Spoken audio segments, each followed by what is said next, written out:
Muy buenos días, muchas gracias a la Sociedad Nacional de Industrias por la invitación y a todos ustedes por acompañarnos el día de hoy. La exposición, que se llama Regulaciones que destruyen la inversión, yo la he cambiado un poco.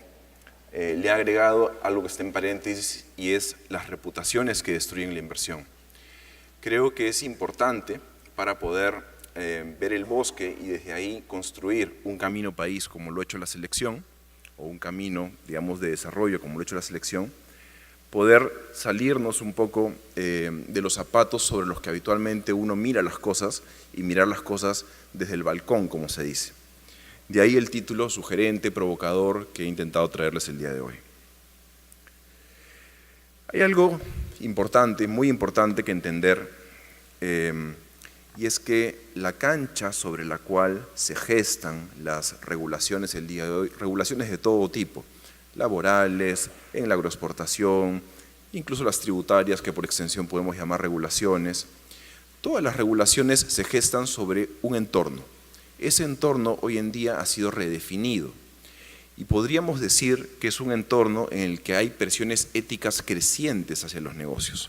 Pónganse a pensar ustedes en la globalización y en la tecnología y cómo esto empodera a los ciudadanos. Piensen ustedes, por ejemplo, en algunas frases que podemos leer en Twitter, por ejemplo, sobre el tema de los alimentos procesados que hoy día están en boga y que se discuten. Si allá las empresas ponen un semáforo en sus alimentos, ¿por qué acá no lo ponen? Una frase, digamos, repetida, mostrando, por ejemplo, una lata de atún que se vende en Ecuador versus una lata de atún que se vende en Perú. Luego, si en Colombia las medicinas están sujetas a regulación de precios, ¿por qué acá no? Otra frase que se ha escuchado en el Twitter. Seguro nos quieren engañar y este gobierno no hace nada. Ustedes saben que las comunicaciones, el Twitter, las redes sociales, se mueven por emociones y la gente reacciona así, sobre todo en un país en el que lamentablemente nadie cree en nadie, nos cuesta mucho trabajo creer y hay muy pocas instituciones creíbles desde el punto de vista del ciudadano. Luego, teniendo un ciudadano empoderado, luego lo que vemos son nuevas generaciones que tienen valores que antes de repente no eran tan apreciados. Hoy día la mayor cantidad de millennials respeta o quiere un respeto hacia el medio ambiente. La mayoría cree que los derechos humanos son importantes. La mayoría no está de acuerdo con tolerar conductas anticorrupción. Esto se los digo porque es la retórica que el joven usa, no es una invención mía. El joven usualmente desde estas perspectivas se indigna y cuando se indigna nos puede generar a nivel de marca ciertamente una crisis y a nivel regulatorio más regulaciones de las que hubiéramos podido querer en un primer instante. A esta globalización, tecnología y ciudadano empoderado y a estos valores de las nuevas generaciones, sumémosle ahora un componente adicional, que es la comunidad internacional.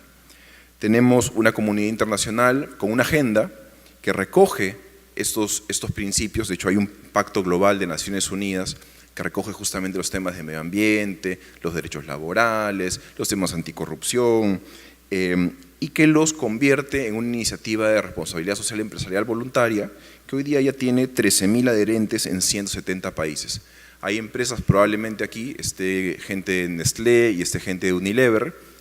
Nestlé y Unilever son champions a nivel global en varias de estas iniciativas y de hecho logran sacar millaje a sus marcas y por supuesto a la gestión del entorno en el que trabajan a partir de esa buena reputación que han construido, incluso mediante su adhesión y el descollar dentro de una iniciativa de responsabilidad social empresarial voluntaria.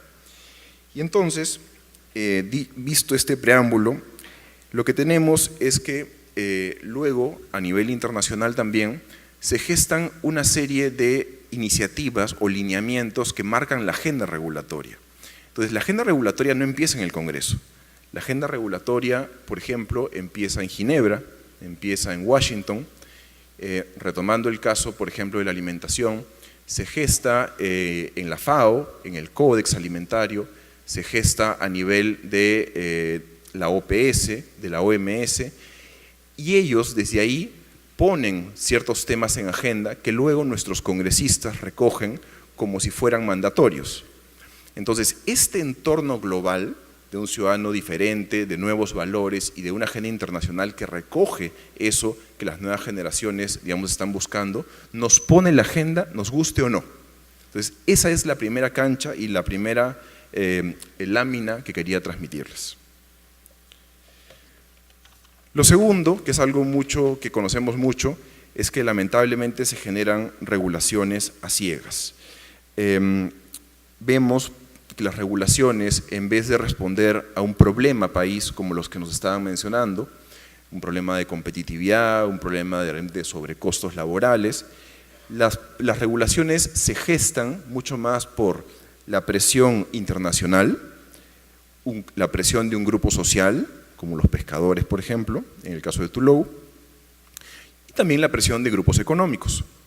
Y entonces esto hace que no hayan incentivos en los congresistas o en los hacedores de políticas públicas para mapear todos los impactos en la sociedad que estas regulaciones están generando. Simplemente ellos están siendo una respuesta o están encauzando ese sentir que tienen o esa presión que están haciendo los distintos grupos de interés económicos, sociales e internacionales, y están siendo el reflejo de eso, desde algo que probablemente pudo haberse gestado algunos años antes en Ginebra o en Washington. Y es así como vemos de repente algunos proyectos de ley que dicen la OSD lo dice, la OMS lo dice, como si eso fuera, digamos, algo mandatorio y santa palabra. Esas son las razones por las cuales terminamos con regulaciones que muchas veces son desproporcionadas. Ahora, una de las razones adicionales que nos lleva a eso es que hay muy poca evidencia, hay muy poca información. Imaginemos que ustedes quieran hacer frente a una tendencia regulatoria, a una ola regulatoria que viene desde afuera y que ha sido fácilmente comunicada a través de las redes sociales. E imaginemos que ustedes tengan aliados en los medios de comunicación o columnistas, digamos, con los que tienen algún tipo de relación y que quieran que ellos aborden la problemática de su sector. Muchas veces estos columnistas, y me incluyo, no tenemos data pública sobre sus sectores para poder hacer comunicación. Por ejemplo, una vez conversando con colegios privados, me contaban sobre la problemática que les estaba llevando a subir los precios de las matrículas. Yo les decía, ¿cuánto se han preocupado ustedes por generar data que esté al alcance de los que quieren hacer comunicación y no tienen un sesgo antiempresa, para poder hacer comunicación y explicar que no se trata de señores fumando, digamos, un puro detrás de cámaras, sino que mientras lucran, como se dice, con la educación?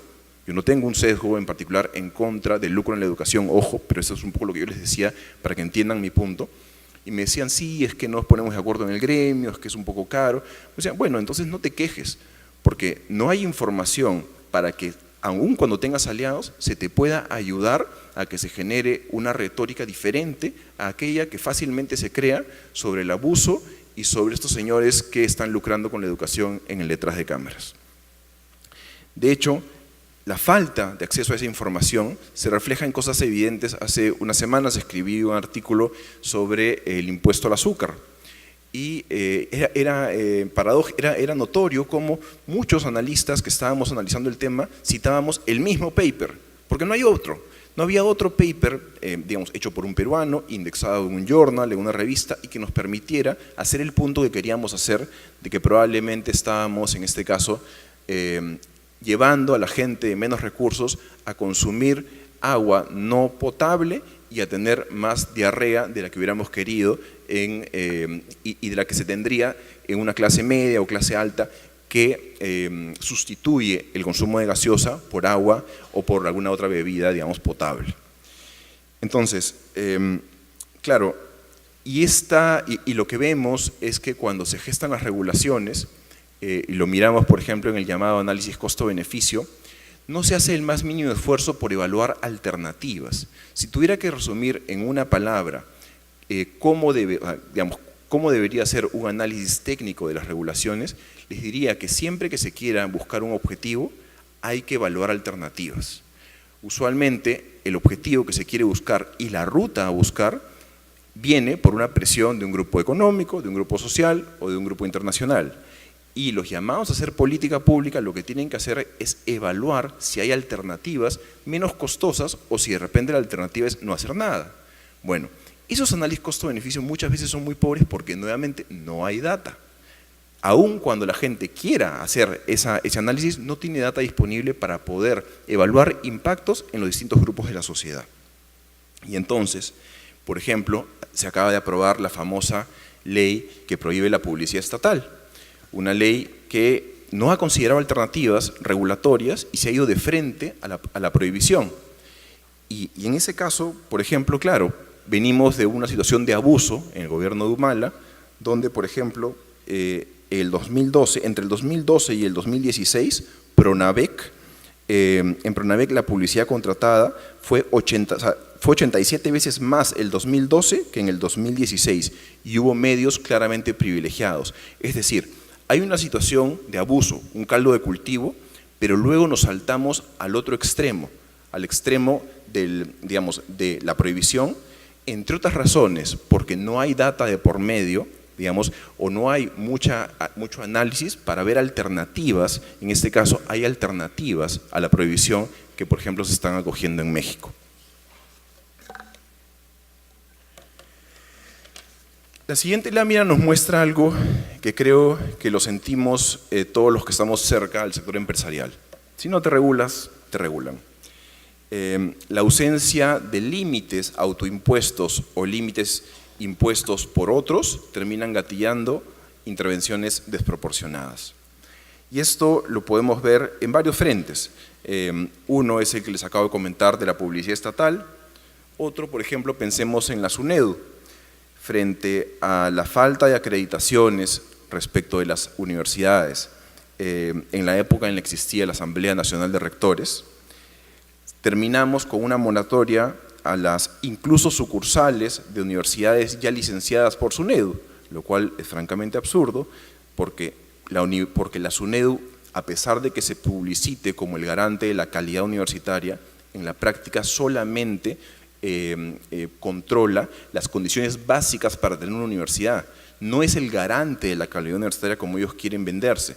Y entonces, si ellos no garantizan calidad, sino condiciones básicas de calidad, y ya han acreditado a una universidad, ¿por qué no la dejan poner una sucursal? Es decir, ¿por qué nuevamente nos vamos de un extremo, donde no había una regulación, una intervención, al extremo de, entonces ahora prohibimos todo tipo de competencia, como si desde la intervención del Estado pudiéramos obtener una respuesta mejor a ello?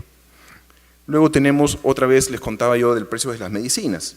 Vemos una compra en un escenario en el que no había o que no hay aún un control de fusiones, una compra de dos farmacias, donde de las más conocidas, la marca de Mi Farma se compra a la de Inca Pharma, perdón, es la marca de, al revés, la marca de InRetail, que es la marca de Inca Pharma, se compra a la de Mi Farma y a otras más, y terminamos con una serie de congresistas promoviendo regulación de precios de medicamentos, ni nada más ni nada menos. Algo que podría parecernos absurdo y descabellado, pero que claro, si es que tienen nuevamente el espacio político para hacerlo porque no había nada o se partió de una situación en la que la ausencia de límites o de regulaciones generó una situación percibida como injusta o desproporcionada por la opinión pública, terminamos de repente en una medida absurda como el querer regular los precios de los medicamentos. Y claro, si nosotros nos vamos a mirar ejemplos, existen, por supuesto. Miremos Colombia, miremos Brasil, miremos Alemania. Hay muchos ejemplos donde hay formas en las que se ponen algunas restricciones a los precios de los medicamentos. Y todas esas están en discusión y es lideradas por Javier Velázquez Quesquén. Entonces, tenemos allí otro problema. Y otro problema más, cercano al sector en el que alguna vez estuve, y sobre el tema mismo de los colegios privados, es, siempre les digo a las personas de los colegios que no esperen a que entren en vigor regulaciones desproporcionadas, frente a un alza constante y desmedida de los precios de los colegios. Si no generan información para poder explicar por qué está pasando esto, lamentablemente vamos a terminar con una regulación severa que va a hacer, por supuesto, más daño que bien, porque ya, digamos, una de las lecciones aprendidas y que debería ser parte de este camino país es que la economía tiene sus reglas y por decreto nada se logra imponer en la economía. Luego, creo que hay que hacer un mea culpa. Creo que el sector empresarial tiene que pensar un poco en las formas en las que trabaja hoy en día y en cómo podría ajustarlas a estos nuevos tiempos, que nos gusten o no, están ahí y que soplan y que nos condicionan el entorno. Hay mucho todavía de lobby informal, digamos lobby informal en el sentido, el lobby por supuesto es algo lícito, el lobby informal me refiero al lobby no transparente, al lobby donde se hace una gestión en base a un favor o a una dádiva. Este lobby muchas veces dilata las regulaciones y claro, y se acompaña de comunicados muy elocuentes en los periódicos que digamos, todo el mundo ve porque, claro, son comunicados de una página, es decir, el empresariado muchas veces se hace sentir su peso económico de esa manera, ¿no? O sea, yo logro a través de la gente allegada extender el ingreso de una regulación y logro que todos escuchen el mensaje que estoy queriendo poner. El problema con este tipo de cosas es que cuando tú estiras demasiado la pita en términos regulatorios, lo que sale después muchas veces va a ser peor, es problema 1. Y problema 2 es que la gente en los medios y en la opinión pública valora muchísimo más que ustedes convenzan a un vocero especializado que vaya a hablar del tema antes que pongan un comunicado que es una forma que se lee, nuevamente, se lee como unas ganas de imponer las cosas. Hay muchas maneras, por ejemplo, hace poco en un tema de energía eléctrica hubo dos cosas, muchos comunicados de la SNI y también hubo muchos voceros o algunos voceros muy interesantes que salieron en medios. Si ustedes me preguntan de quién me acuerdo del vocero, el señor Luis Espinosa, muy acertado, que puso los puntos sobre las IES en los medios. Y eso genera mucho más recordación y mucho más credibilidad en el punto que se quiere hacer que un comunicado. Y nuevamente, en un mundo de presiones éticas crecientes, ante la ausencia de regulación o de autorregulación, ni todo el lobby informal del mundo, ni los periodicazos van a lograr salvarnos del costo reputacional.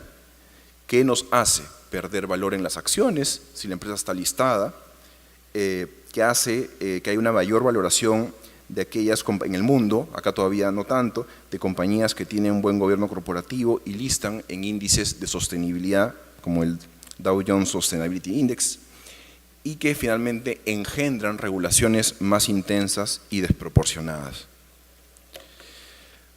Les traigo ahora a un hombre sugerente para hacer el mismo punto que les estaba haciendo hace un momento. Cuando escribí una columna que tenía este título pensé que el señor Benavides, a quien no conozco, se iba a molestar, pero me escribió diciéndole que le había parecido muy equilibrado y muy oportuno el artículo. Este artículo que se llamó La ONG de Roque, lo que busca es tangibilizar este problema que les estoy comentando. Los empresarios pueden haber hecho muchas cosas malas, pero también han hecho muchas cosas buenas por el país, algunas incluso por la democracia directamente, y esta es una iniciativa buena hecha directamente en favor de la democracia. Se creó la ONG Reflexión Democrática, se eligió un jurado reputado de expertos, se recibieron donaciones de gremios a esta ONG y se le dio soft money, es decir, recursos tipo en publicidad, a algunos candidatos al congresista, sujeto a que cumplan ciertas reglas básicas sobre las que ni izquierdas ni derechas estamos en desacuerdo. Muy bien, se logró colocar estos recursos en 22 candidatos, los candidatos no sabían de dónde venían los recursos, confiaban que había un jurado reputado que había elegido a quién debía ir el dinero, y sin embargo el señor Humala dijo lo siguiente: en vez de estar poniendo sus liendres en cada uno de los partidos para que después salgan piojos cuando lleguen al Congreso, mejor que hagan su partido político y digan el partido prominero. Esa ONG también vino al partido a hacer la misma propuesta indecente y nosotros la rechazamos. Claramente, la plata que no rechazó fue la de las empresas brasileñas, ¿verdad? Y entonces, ¿por qué se genera esto que finalmente está anclado en una mala reputación del empresario? Algunas razones las hemos explicado, pero mi punto es que a lo que hemos llegado ahora, no sé si ustedes son conscientes de que se ha aprobado el que el sector privado no pueda financiar en absoluto las campañas en adelante. Es decir, ni personas jurídicas con fin de lucro ni sin fin de lucro, solamente personas naturales pueden aportar en las siguientes campañas. Pero ¿saben qué cosa sí se ha aprobado? Las asociaciones sin fines de lucro a nivel internacional sí pueden poner plata. O sea, ¿cuál es más o menos la regla a la que estamos llegando? Soros, bienvenido, Roque, tú no. ¿No? Eso es más o menos a lo que hemos llegado, y miren el absurdo hacia el que estamos llegando, porque se cree que de repente a nivel internacional pues todos son, digamos, bien portados y santos, y que a nivel local no. Es totalmente absurdo, y nuevamente esto es hijo de una mala reputación enquistada por años, que termina generándonos una situación realmente penosa.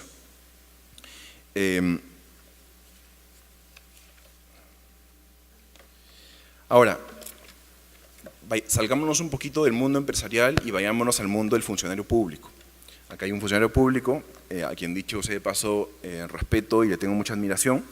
Creo que lo que hace en Indecopi lo hace con mucha energía y con pasión, esa pasión que muchos quisiéramos ver en los funcionarios públicos actuando. Lamentablemente cuando fui viceministro no tuve el viento a favor. Muchas huelgas terminaron haciendo que me tuviera que ir del ministerio y me dio pena porque teníamos muchas rutas ya trazadas en favor de millones de personas. Pónganse un momento en los zapatos de un viceministro.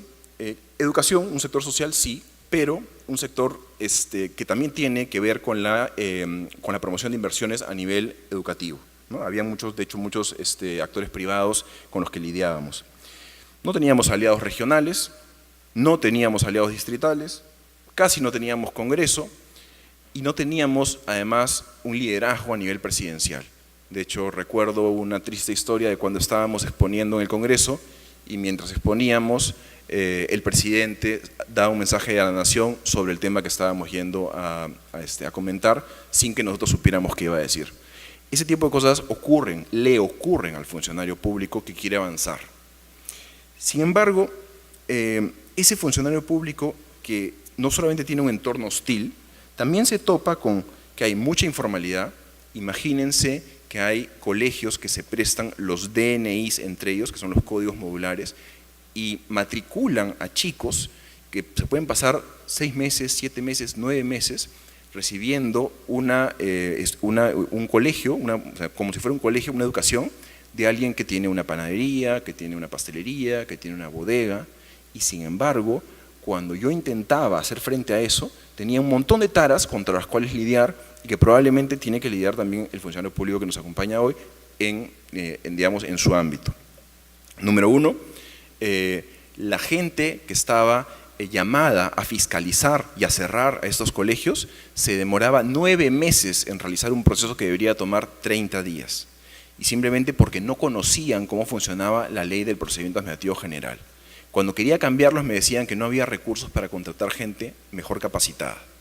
Luego, cuando intentábamos ir adelante con ese tipo de iniciativas, me topaba con una resistencia ideológica. Me decían, ¿cómo vas a echar a la calle a los alumnos? ¿Y dónde está el derecho a la educación? Yo les decía, pero hombre, ¿el derecho a la educación de qué? ¿A recibir una educación de alguien que no es un educador? ¿A recibir la educación de alguien que tiene una pastelería, una bodega, una panadería, con el respeto que merece cada una de estas ocupaciones? O sea, esto es absurdo. Y luego, cuando quería implementar el tema, producto de todo esto, me topaba con que no tenía la capacidad para poder cambiar a estos chicos a las escuelas públicas de manera inmediata. Eso como para que vean que muchas veces se trabaja sin apoyo político, sin recursos, y se trabaja sin aliados.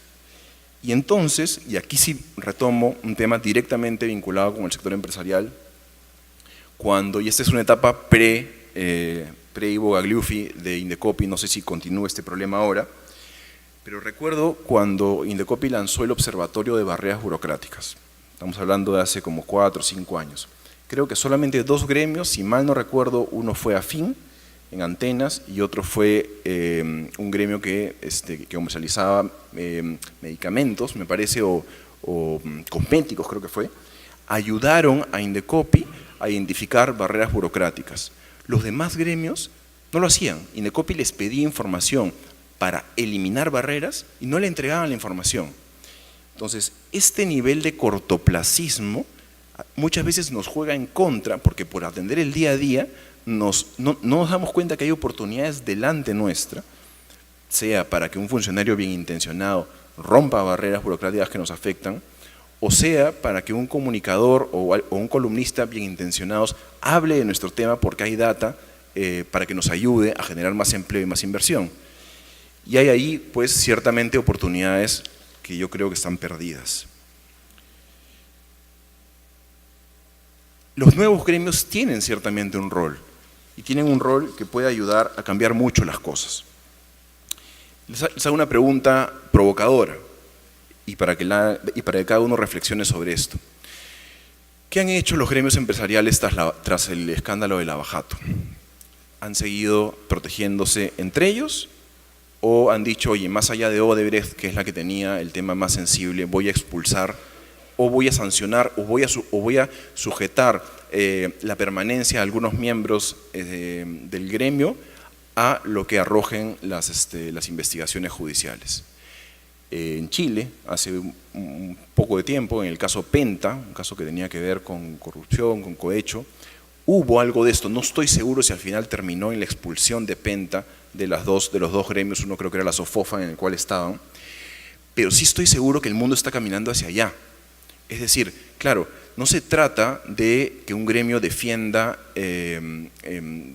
digamos, a cualquier conducta empresarial. El gremio está para defender las buenas conductas empresariales. Hay seguramente, y van a seguir habiendo, malas conductas que se desarrollen, digamos que cada empresario las termine desarrollando, pero el gremio no tiene por qué hacer las suyas. El gremio tiene que ser la cara visible de un sector cuya reputación está liderando para que la regulación que se pase no nos termine ahogando. Y ese es el rol del gremio, y no solamente hacerlo, digamos, logrando una reunión con un funcionario, que es válido por supuesto, sino haciendo participar a más actores de la sociedad. ¿Por qué, por ejemplo, y siempre lo pienso, por qué, por ejemplo, un gremio no lanza, digamos, un llamado a presentar propuestas de investigación sobre cómo va avanzando una determinada entidad pública respecto de los lineamientos de la OCDE? Se reciben propuestas de investigación de centros de investigación, de universidades, y ustedes logran de esa manera poner temas en agenda sin ser ustedes los actores del tema, que es algo que muchas veces preocupa para no exponer la marca. ¿Por qué no hacen relacionamiento, por ejemplo, con la cooperación internacional para cofinanciar programas, que es algo que también se hace acá con algunas empresas? O de repente, ¿por qué no buscan a través de mecanismos de tendido de puentes lograr acercamientos con grupos de interés habitualmente contrarios para lograr ciertos microacuerdos que luego ayuden a ponerle la agenda a los políticos? O sea, hay un montón de cosas en realidad en la que el gremio podría prestar un servicio a los asociados más allá de la mera representación del interés frente a una autoridad, y que creo que sería muy útil. Y además también sería útil que cuando los voceros gremiales vayan a los medios, no hablen simplemente del tema directamente económico que les ocupa. Les pongo un ejemplo.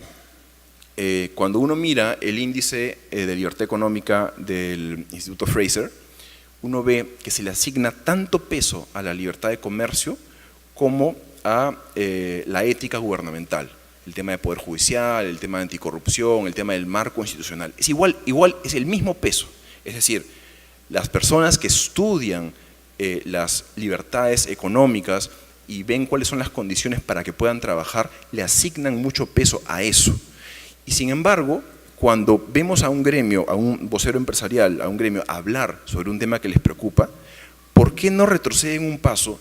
Hablan del tema institucional, empatizan con ese ciudadano que entiende más la parte institucional que la parte económica, y luego siguen hacia su tema económico.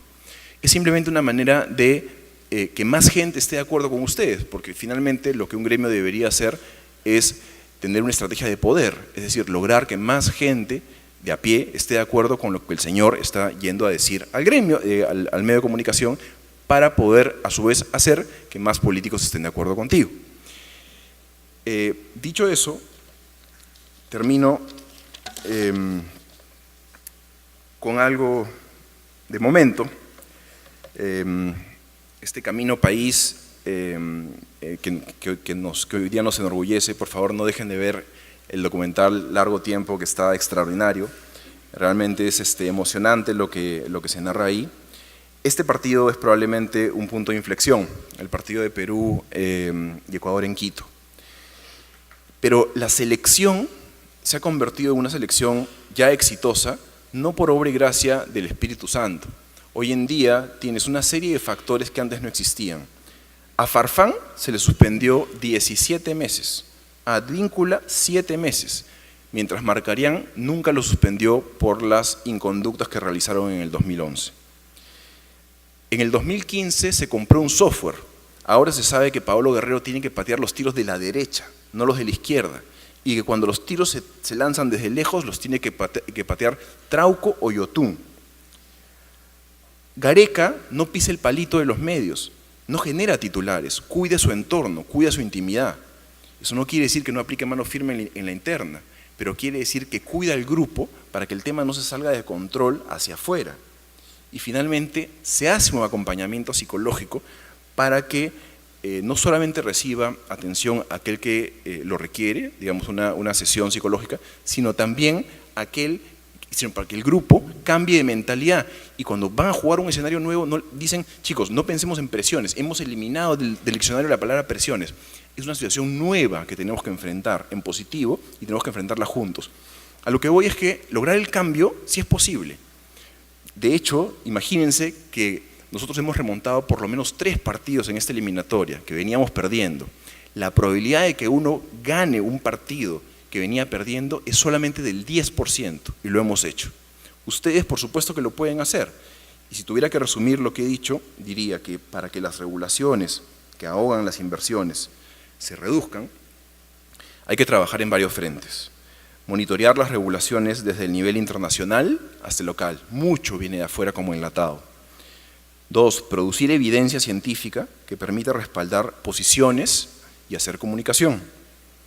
3, hacer docencia sobre cómo realizar análisis costo-beneficio, por ejemplo, alineados con la OECD.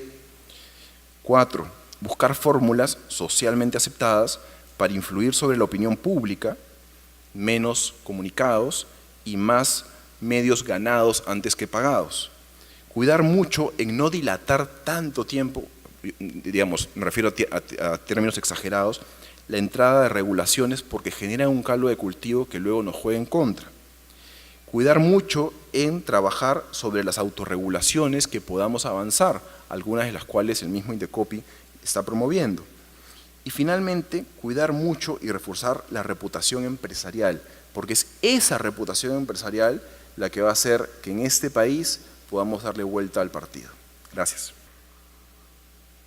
Muchas gracias, Fernando, por tan clara charla, además por los alcances que nos da no solamente en el ámbito regulatorio, sino en el ámbito reputacional. Me quedo con algunas frases: tenemos que generar instituciones creíbles, tenemos que generar voceros, además que son mucho más eficaces que los comunicados. El tema de la autorregulación que efectivamente está promoviendo el Indecopi. En fin, son temas que creo yo formarán parte de la agenda de los gremios en el Perú. Ciertamente quiero recordarles que hace pocos días se publicó en todos los medios en Colombia un aviso publicado, bueno, se publicó un aviso, quiero decir, por el Consejo Gremial Empresarial de Colombia, que es la entidad cúpula de los gremios empresariales privados. Y expresaron muy claramente y muy bien fundamentado por qué respaldaban la candidatura de uno de los 2 candidatos que han quedado para la segunda vuelta en Colombia, que se va a llevar a cabo este domingo 17.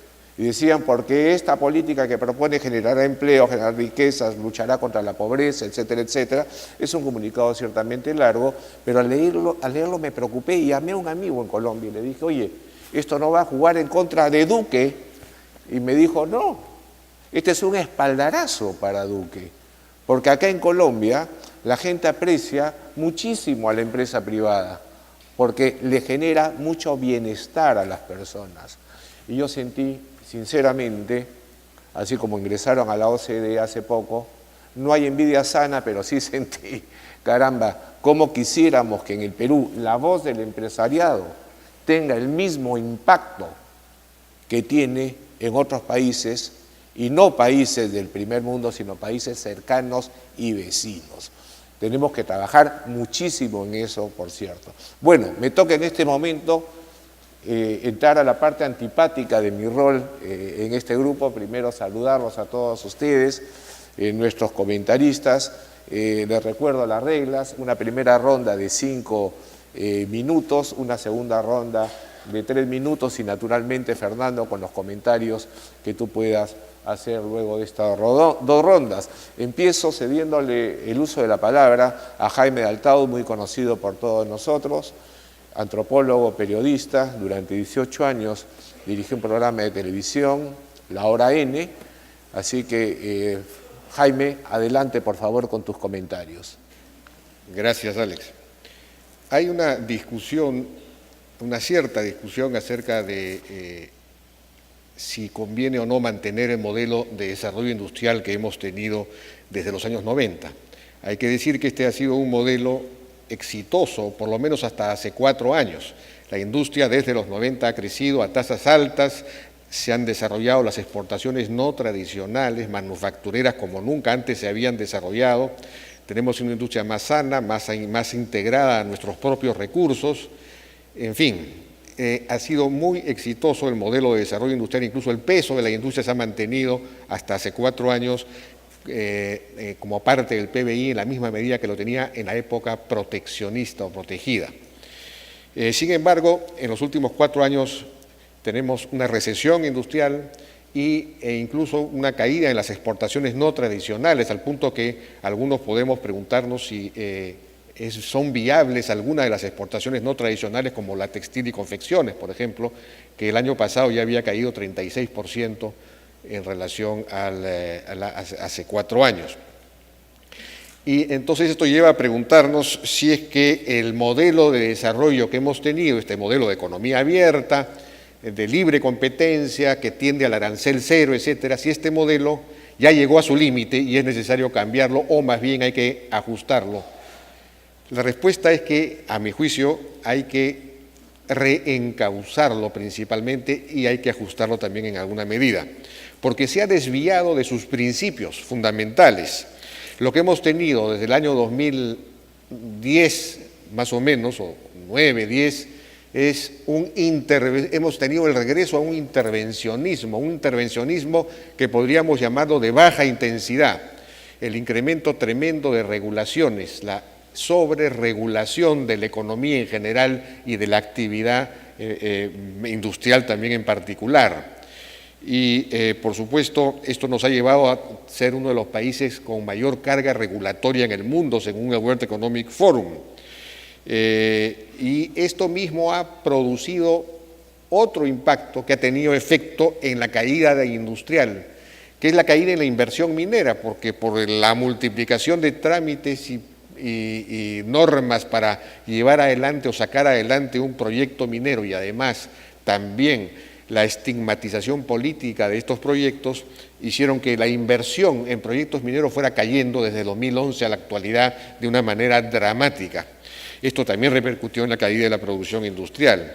Y entonces aquí lo que se requiere es regresar a una economía desregulada, una economía mucho más libre, reimplantar la libertad económica.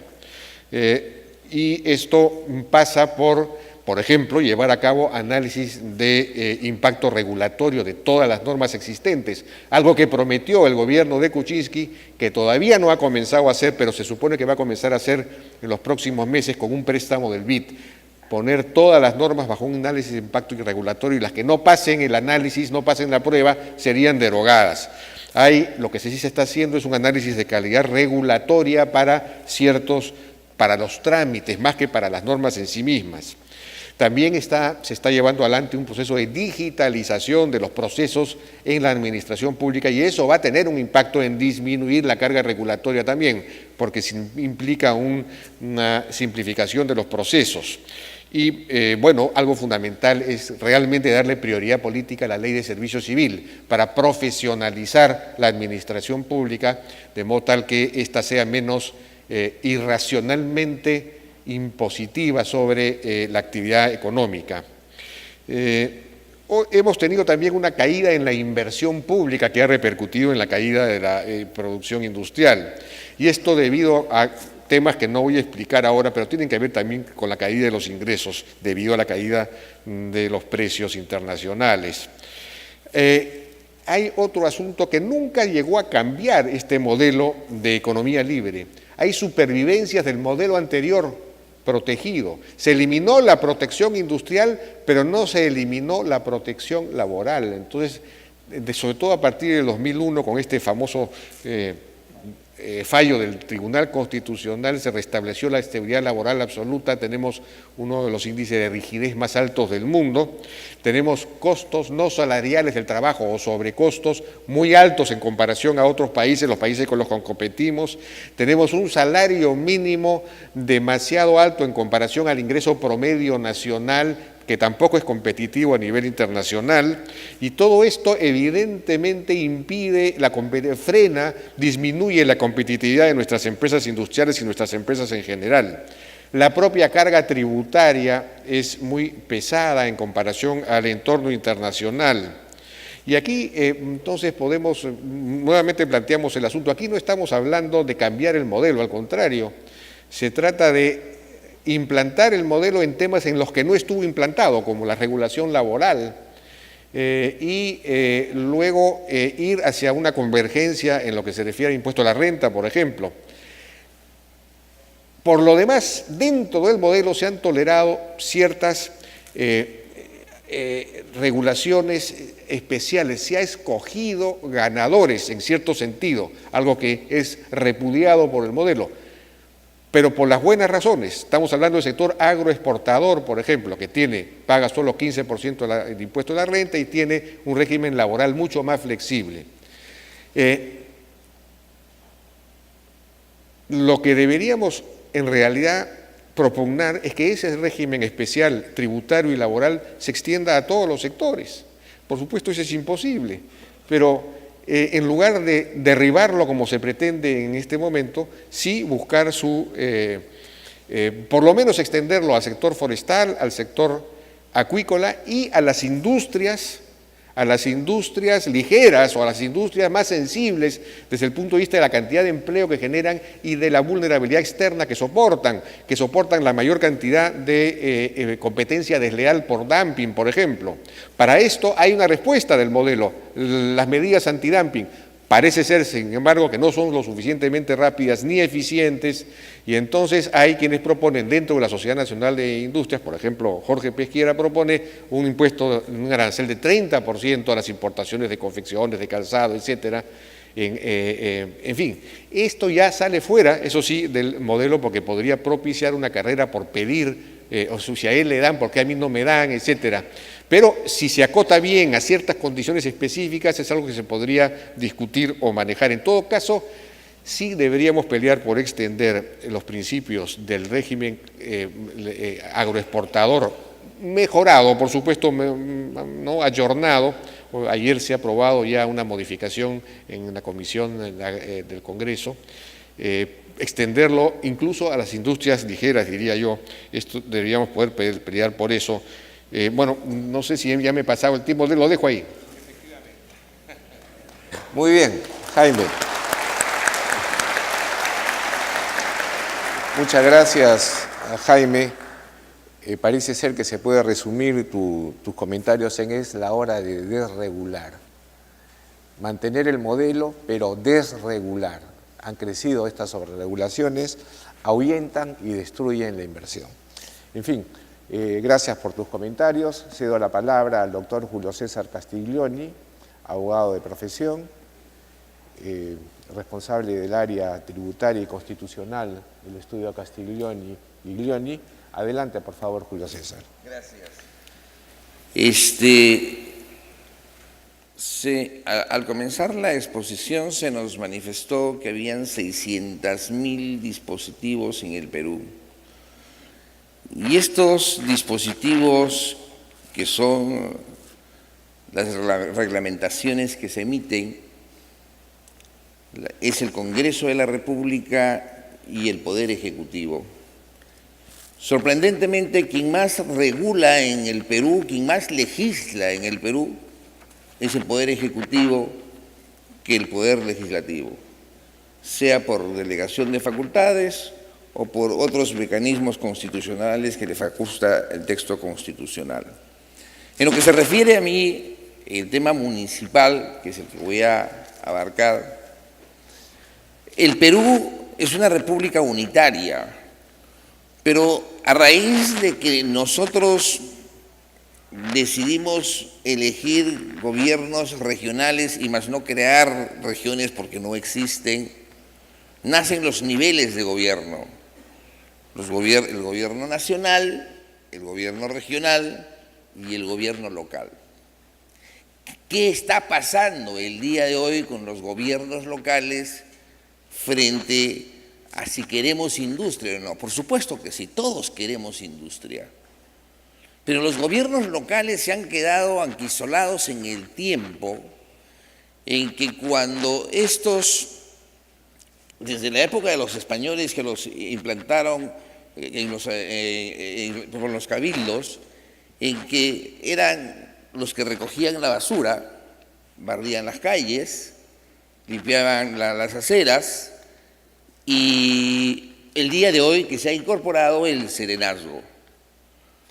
Pero lo que no se ha hecho es hacer entender a sus autoridades que ahora vamos a elegir y al mismo tiempo dentro de la regulación que deberíamos mejorar, y yo adhiero a lo de Jaime, el tema del procedimiento administrativo y el tema administrativo al tema tributario y laboral, lo que es que son instancias de gobierno, o sea, por eso empecé por el tema unitario. Los gobiernos locales el día de hoy son instancias de gobierno. En consecuencia, sus autoridades, su estructura, su manejo interno tiene que ser de un ente de promotor del gobierno y del desarrollo local. Y eso es lo que no se ha entendido. Las municipalidades ven a las empresas como un medio para sacarles plata, para perseguirlos, ponerles multa, sancionarlos, o en los cambios de zonificación o en el otorgamiento de los parámetros, o sea, las facultades que se les debe dar para que se pueda construir, hacer mejores construcciones, porque la ciudad tiene que crecer para arriba. Las municipalidades lo que hacen es poner dificultades en esos trámites. ¿Y quién les ha dicho esto no deben hacer? En algún momento se trató de crear una superintendencia nacional de gobiernos locales.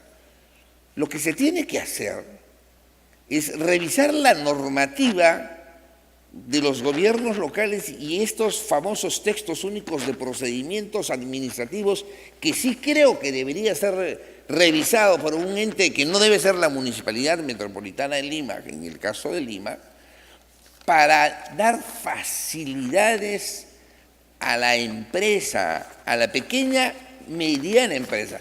En la Ley Orgánica de Municipalidades se dice que las municipalidades son los promotores de las ferias y de la pequeña y mediana empresa.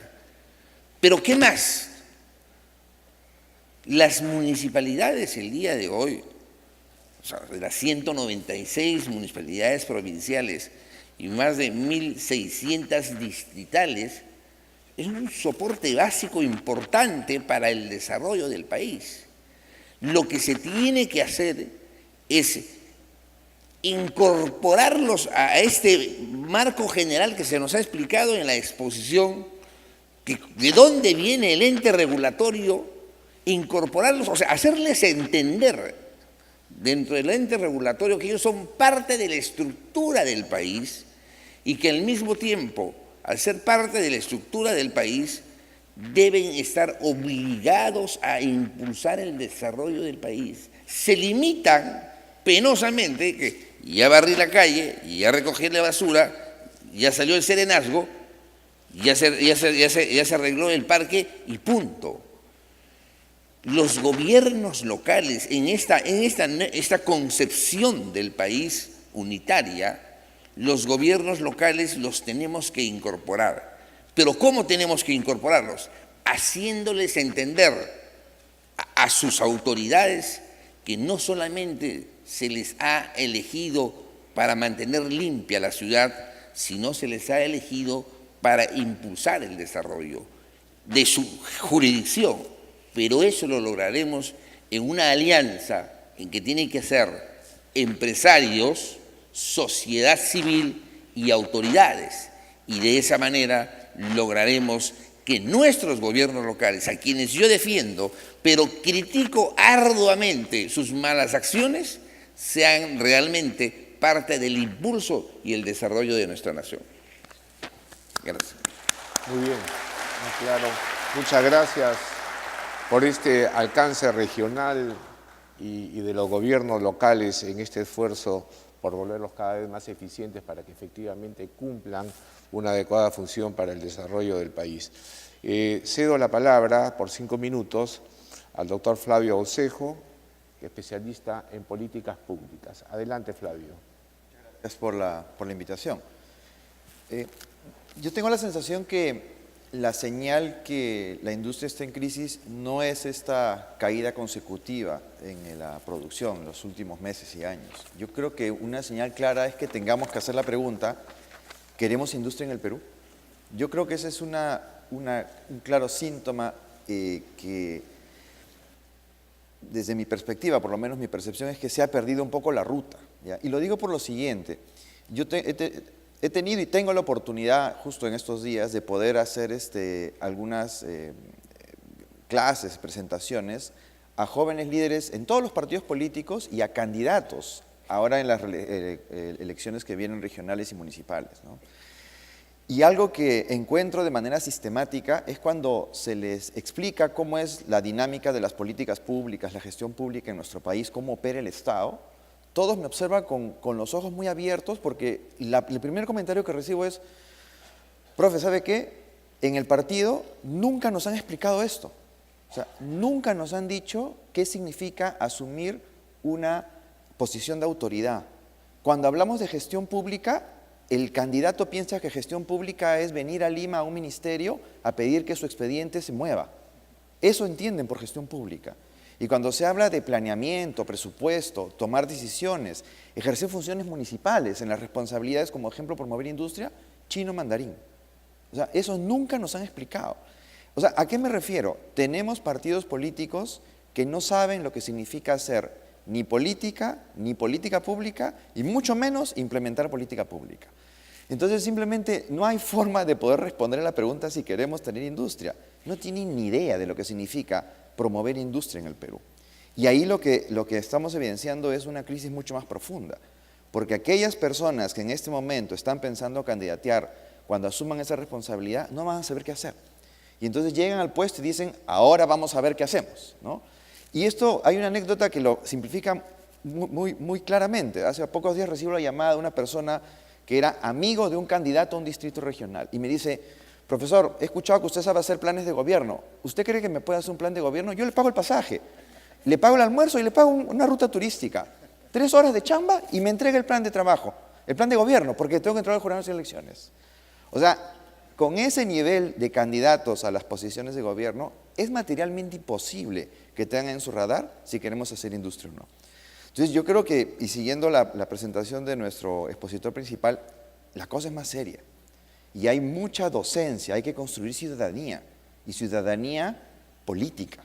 Es decir, tenemos que tener conciencia, y yo creo que ahí la industria tiene un rol sustantivo.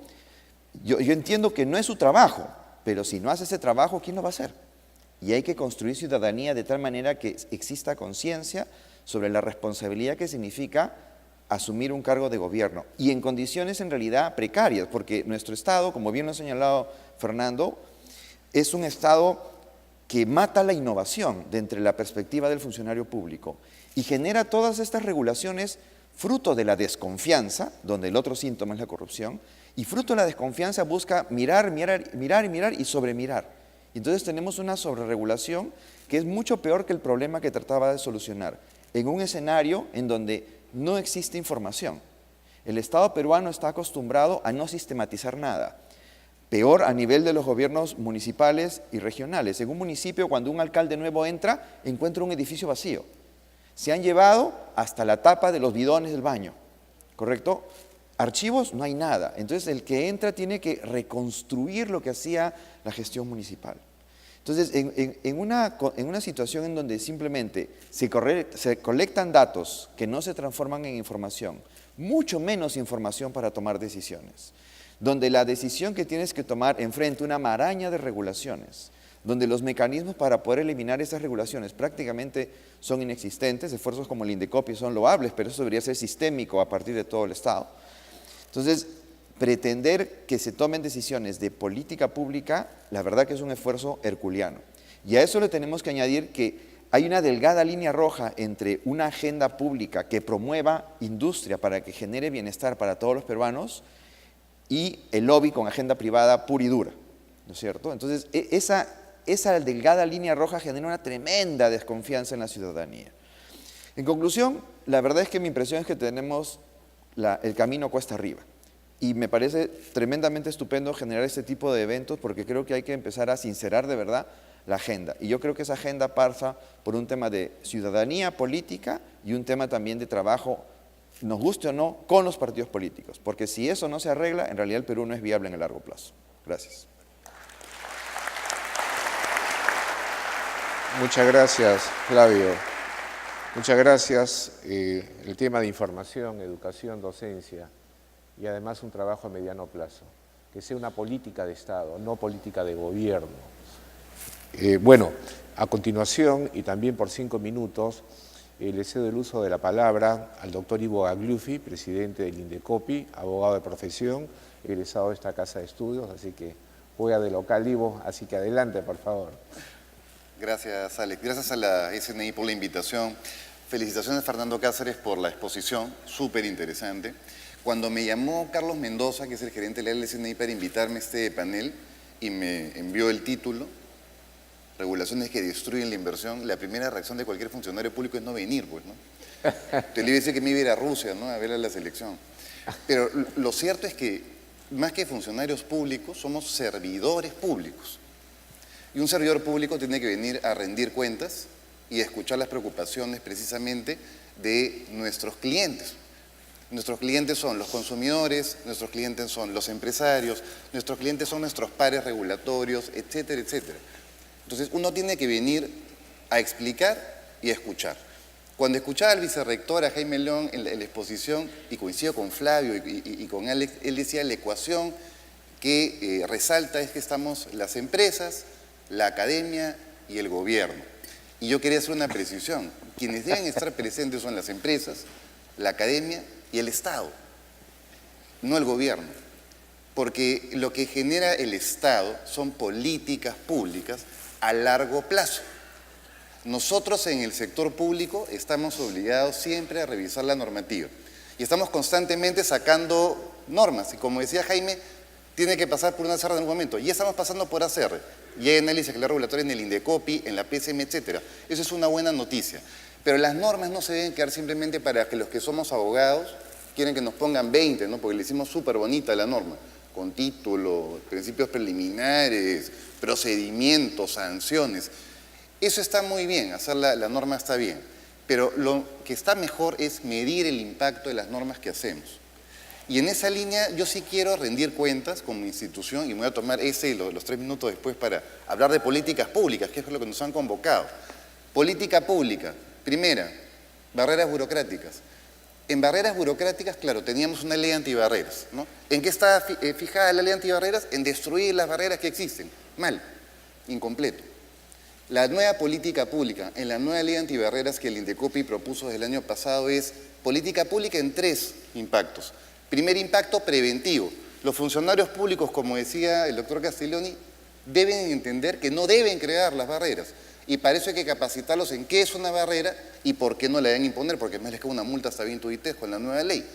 Ahí que estamos haciendo capacitación. Solo el año pasado, 718 funcionarios públicos capacitados a nivel nacional, pero no cualquier funcionario público, sino los que tienen la decisión sobre los TUPAS, los que redactan los TUPAS. Segundo ataque, la ley antibarreras, persuasión. ¿Qué estamos haciendo? Yo no voy a usar la plata del Estado pues para denunciar a todas las entidades públicas. Me quedo sin plata y no me alcanza el tiempo por las barreras. ¿Qué estamos haciendo? Persuadiéndolos.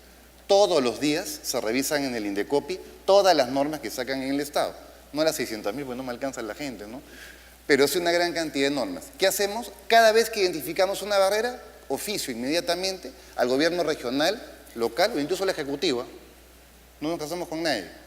¿Y qué es lo que le pedimos, señor? Hemos encontrado la barrera tal, en la norma tal, por favor, sí las eliminó voluntariamente. Solo el año pasado, las entidades públicas, y es bueno que se sepa, han eliminado voluntariamente 3.865 barreras burocráticas. ¿Saben cuál ha sido el impacto que hemos medido en los ejercicios económicos? Hay que medir el impacto. 430 millones de ahorro total, utilizando una metodología de costo estándar que la propia OCDE plantea. Entonces, ya hay resultados concretos. Tercer enfoque, atacar, política de garrote, reaccionar, denunciar. 550 denuncias el año pasado. Pero la política pública antibarreras tiene que ser autodestructiva, pues. ¿A qué me refiero? Que yo no puedo crear una ley antibarreras para que siempre encuentre miles de barreras y me pongan mi estrellita. Al contrario, lo que estamos buscando en el Indecopi es que en algún momento, utópico quizás, consigamos que no haya una sola barrera. Y ahí nos vamos a dar cuenta que esa ley antibarreras se autodestruyó, pero victoriosamente, y va a renacer con el ave fénix para contagiar en otras normativas a otras entidades. Siguiente tema, políticas interesantes. Jaime comentaba el tema del dumping. Sí, el año pasado fue el foro industrial, yo vine como asistente, escuché y vi que la gran preocupación era dumping. Algunos avances que es bueno compartir. El año 2017 se ha conseguido una reducción de casi el 57% en los trámites de admisión de casos de dumping, mucho más rápido. Y hemos reducido en 25% el plazo para resolver los casos, porque somos conscientes de que si hay un caso real de dumping no nos podemos demorar pues, el año y medio que nos da la OMC, sino que tenemos que hacerlo rápido para sacarlo a tiempo.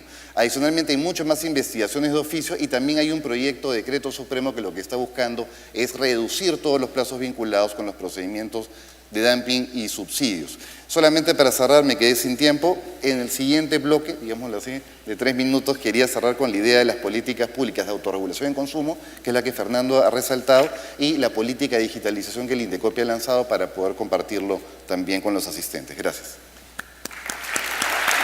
Muchas gracias. El concepto claro de servidor público, un Indecopi, y así deberían estar todas las entidades regulatorias más cerca del administrado. Me quedo con el concepto también de capacitar para prevenir.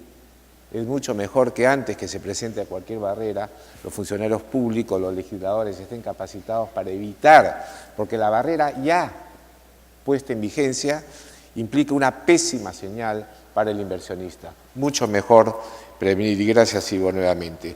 Y ahora por 3 minutos exactos vamos a cederle el uso de la palabra a Jaime Daltaus. Por favor, es tu segunda ronda.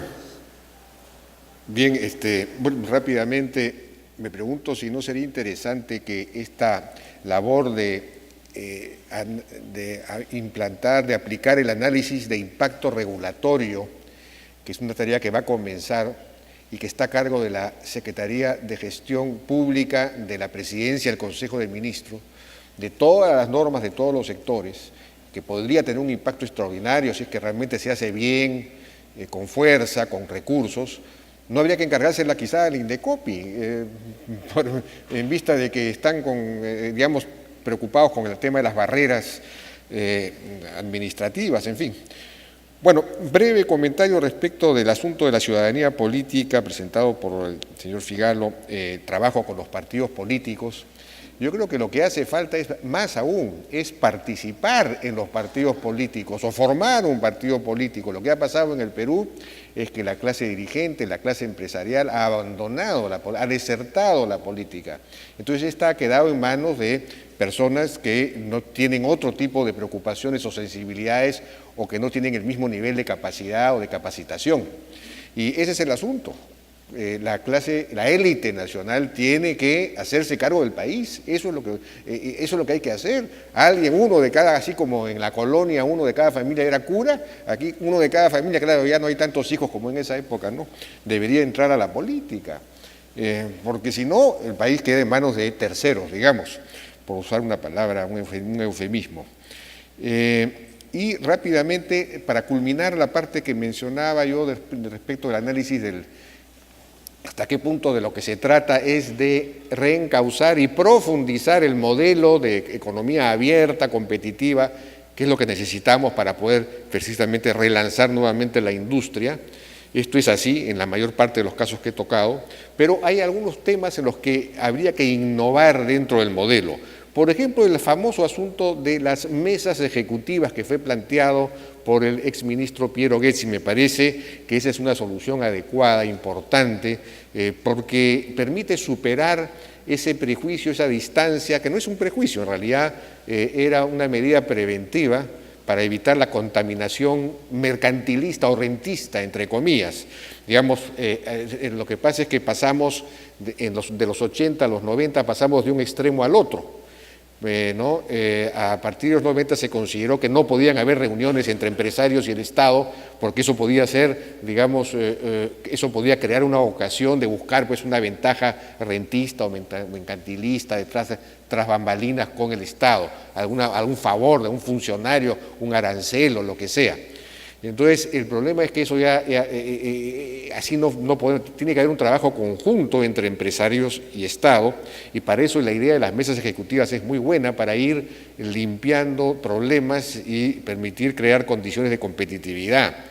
Otro tema tiene que ver con la posibilidad de planificar algunas condiciones, por ejemplo, condiciones logísticas, parques industriales, zonas especiales, zonas económicas especiales, en fin, que salen un poco más, van un poco más allá, pero necesitamos, digamos, que suponen una capacidad de planificación conjunta también entre Estado y empresarios para construir capacidades logísticas y competitivas mejores para exportar y para producir.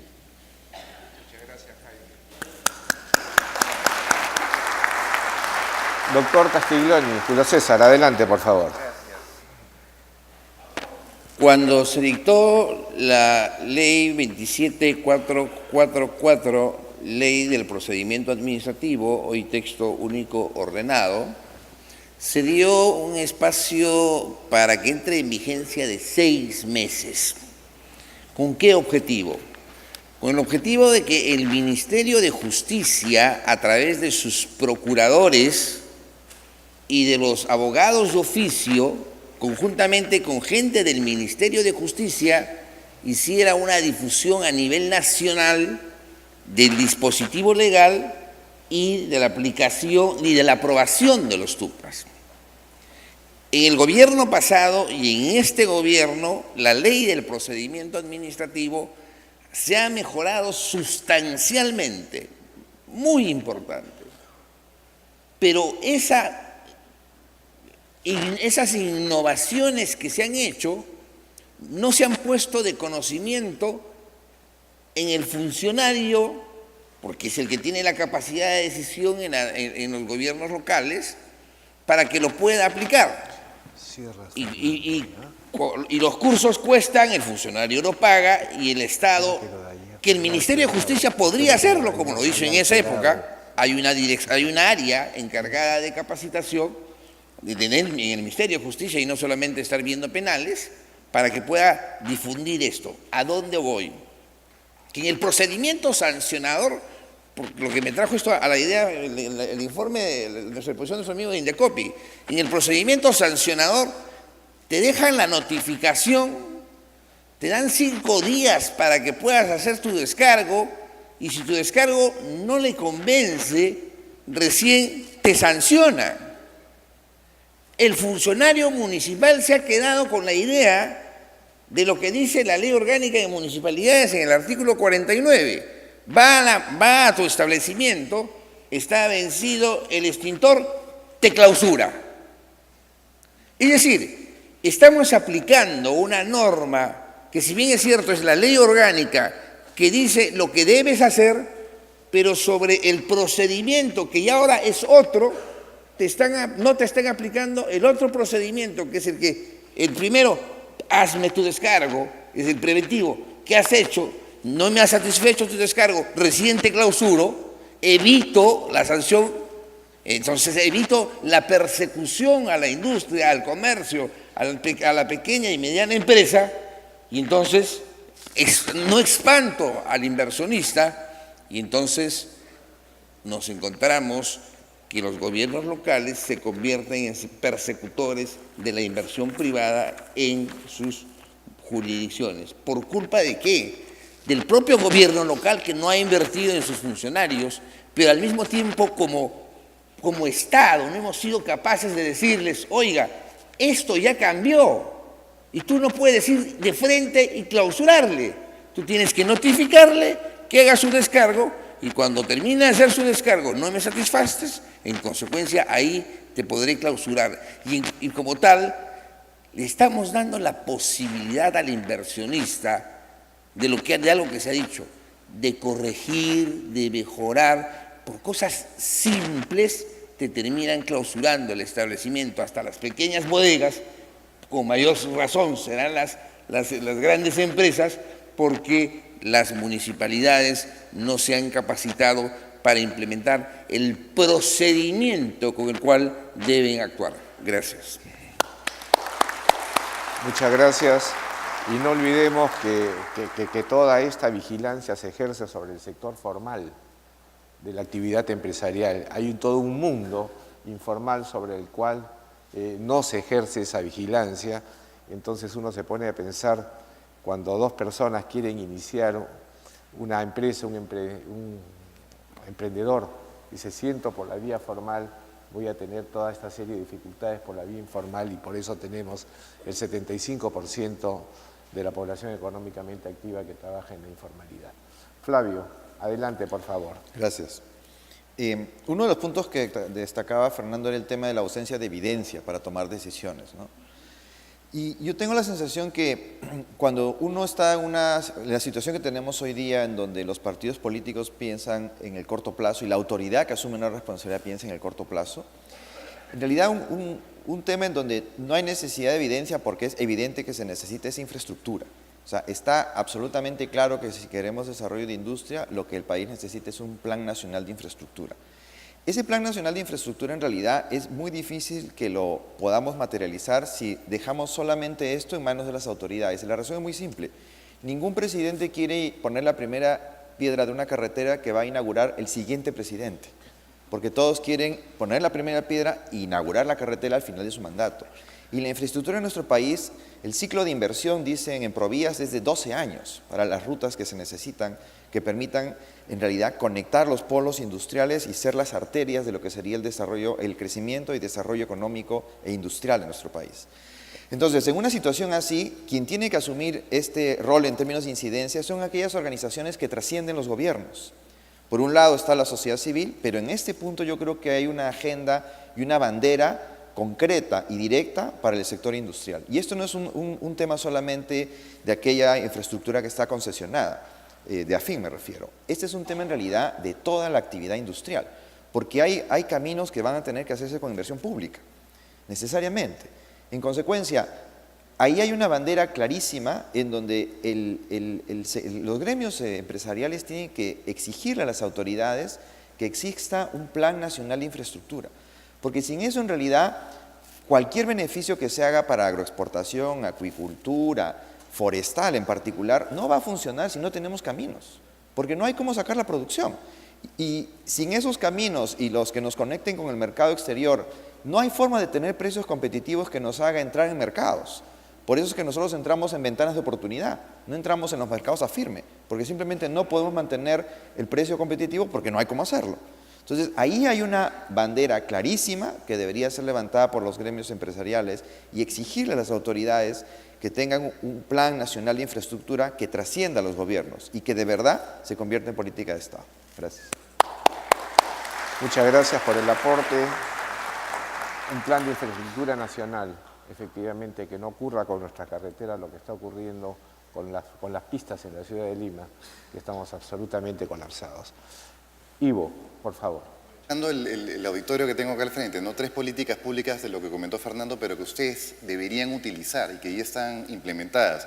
La primera, en lo que es lucha antibarreras, hemos creado en Indecopi lo que llamamos el Comando Antibarrera. El Comando Antibarrera es un equipo del Indecopi que de manera proactiva le toca la puerta a los gremios. Llevamos 32 gremios que nos hemos reunido. Luego le pedimos al gremio que nos digan qué barreras se están enfrentando. Recibimos. Segundo impacto, filtramos. De estas 50 que me han dicho, estas 35 sí son barreras. ¿Qué hacemos? Le mandamos la carta a todas las entidades vinculadas con la barrera. Las entidades tienen 2 posibilidades. O levantan voluntariamente o se enfrentan a la denuncia. Y si no la levantan, el tercer golpe es la denuncia de oficio. El comando ya está en acción y lo que deberían hacer, por favor, es tocarnos la puerta, búsquennos a aquellos gremios que aún no hayamos todavía llamado eventualmente, pero utilícenlo. Es proactividad del Estado a favor de los ciudadanos e inversionistas. Segunda política pública, propiedad intelectual. En propiedad intelectual acabamos de lanzar hace 2 semanas, de la mano de la Organización Mundial de la Propiedad Intelectual, la nueva Estrategia Nacional de Propiedad Intelectual, porque el país necesita una política de PI que le permita potenciar marcas, patentes, denominaciones de origen, derechos de autor, etcétera. Pero mientras tanto, lo que ya hemos sacado y está en práctica es la Gaceta Electrónica de Propiedad Industrial. ¿Qué significa esto? Es una plataforma electrónica que la administra el Indecopi y ha eliminado la publicación que tenían que hacer antes en el peruano. Antes le pagabas al Indecopi la tasa de trámite y luego ibas al peruano a pagar la publicación de la marca o la patente. Marca 500 promedio, patente 800 soles promedio. ¿Qué hemos hecho? En negociación interna en el Poder Ejecutivo, finalmente el Ministerio de Justicia y el peruano decidieron dejar sin efecto el cobro y ahora el Indecopi no cobra y nosotros ponemos la administración de la web. Es decir, publican en la web de la Gaceta Electrónica. Un detalle bien interesante, eso, y no me va a permitir mentir acá con los especialistas que es Luis Alonso, ha permitido que el Perú, en este momento, según la última encuesta de la revista de Marca Sur, está en el número 1 de la región latinoamericana en lo que es rapidez para el registro de marcas, sin oposición, 2 meses y medio, y rapidez en lo que es registro de patentes, 2 años. Somos número 1 en la región. Y es un tema de política pública utilizando la tecnología. Entonces, hay que estar también orgullosos de ese tipo de avances. Tercera política que ya está en práctica a favor de la gente, lo que decía Fernando, si no te autorregulas, te terminan regulando. Eso creo que es una de las grandes frases que hay que llevarse de este foro. ¿Y eso qué significa? Que ustedes tienen toda la posibilidad como empresarios de autorregularse. ¿Qué significa eso? Que ustedes cumplan solos por la norma y además más allá de la norma. Y para eso ya el Indecopi ha sacado una serie de productos, digámoslo, como son las defensorías gremiales, como son también el SAC, el nuevo libro de reclamaciones que te permite conciliar inmediatamente para que los utilicen. Un detalle, también con tecnología, hace un mes hemos ya lanzado el primer piloto que está funcionando y es el PISAC. El PISAC es un proyecto electrónico que ahora lo que hace es que cuando la gente va a reclamar al Indecopi, nosotros ya no hacemos que el proveedor venga físicamente al Indecopi porque se nos caían el 20% de las audiencias de conciliación, no venían, por el tráfico, etcétera. Ahora con el Mundial lo va a ver más todavía.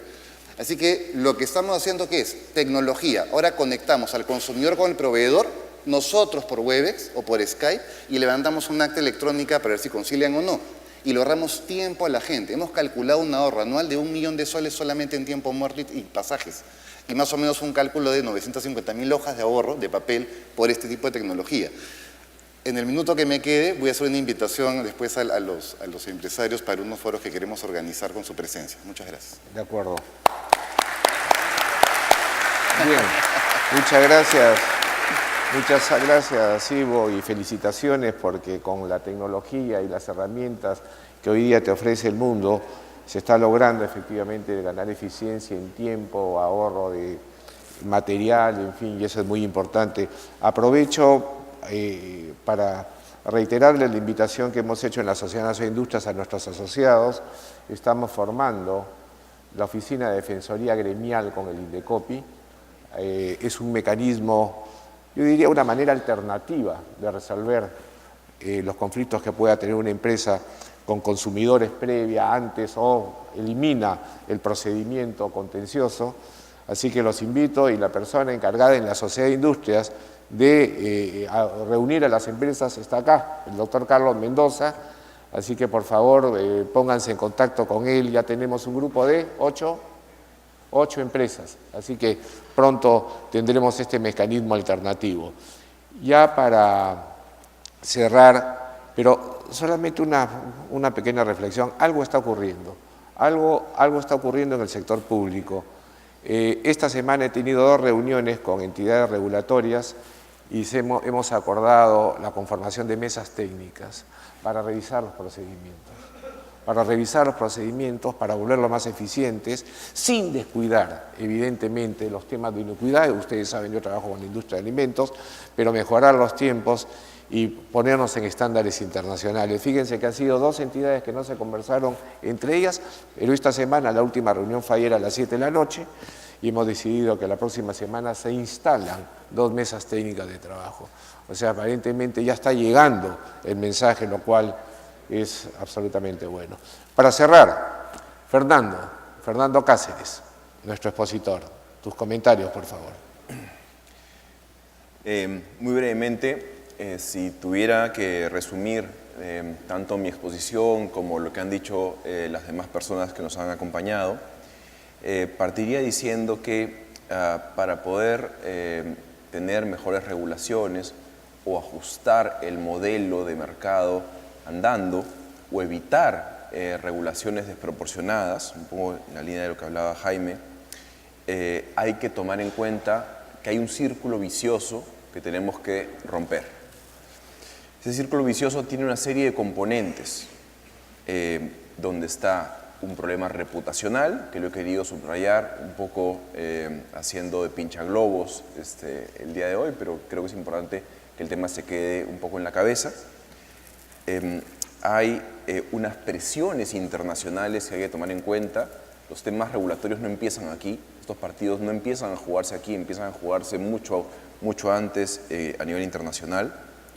Hay que tener en cuenta la debilidad del funcionario público y hay que ayudar al funcionario público. Si no los ayudamos a sacar adelante cosas por el país, lo que va a pasar es que trabajan con tal nivel de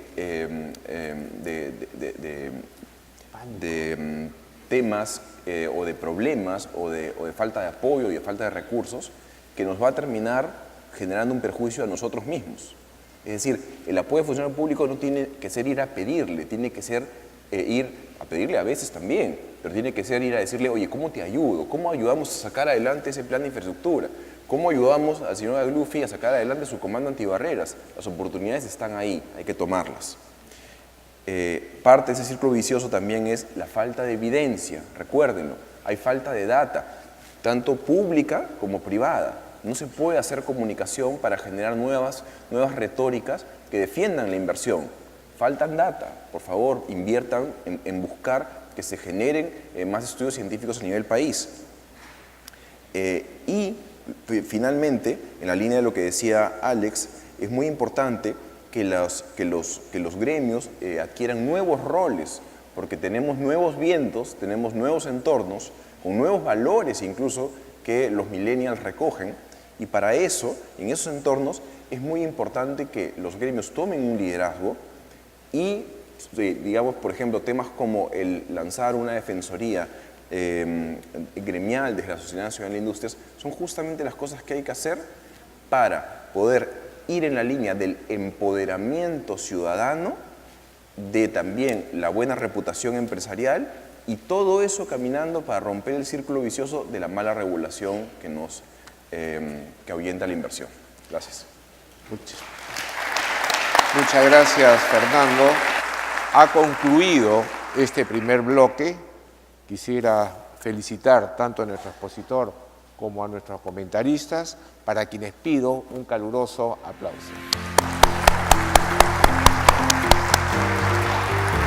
Por favor.